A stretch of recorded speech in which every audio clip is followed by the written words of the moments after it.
พ่อและแม่รักหน้าอดสู้ออกจากบ้านหันหน้าคุณโตใครอยากโหว่าเป็นจังใดกลายเป็นให้หน้าฝนตกมาดันหน้าเรื่อยไปน้องสิแจก่อนเคยควงใหญ่แต่ได้เหลือไว้แต่ความทรงจำโอ้น้องสิแจถนนมาแวะแยกเป็นสองน้อง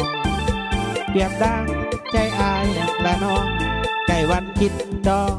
มีคนมาพานัดกับคนดีว่าเดือนสี่สิเข้าวิวาย้อนผู้ใหญ่ของน้องกันดาพอสักดาของเฮาต่างกันสาวน้องสีแจใจน้องสั่งแวะเหมือนดังเส้นทางย้อนมี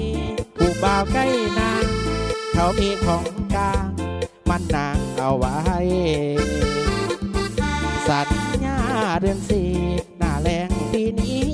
จะเข้ามันหมายน้องลืมสัญญาหักอายน้องสร้างทำลายอายได้นอนนา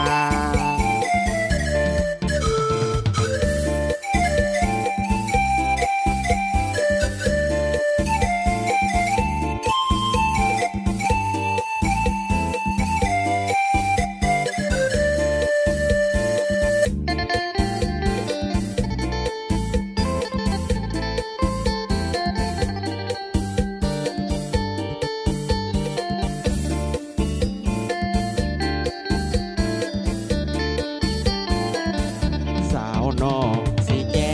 ใจน้องสั่งแวะเหมือนดังเส้นทางย้อนมีผู้บ่าวใกล้นางเขามีของกลางมันนางเอาไว้สัญญาเดือนสี่หน้าแรงปีนี้สิเข้ามันหมายน้องลืมสัญญาหักอายน้องสร้างทำลายอายได้นอนางสาวน้องสิแจใจน้องสั่งแลใจดำน้องเลื่อมหมดน้อถ้อยคำน้องบ่จดจำสัญญากับอาย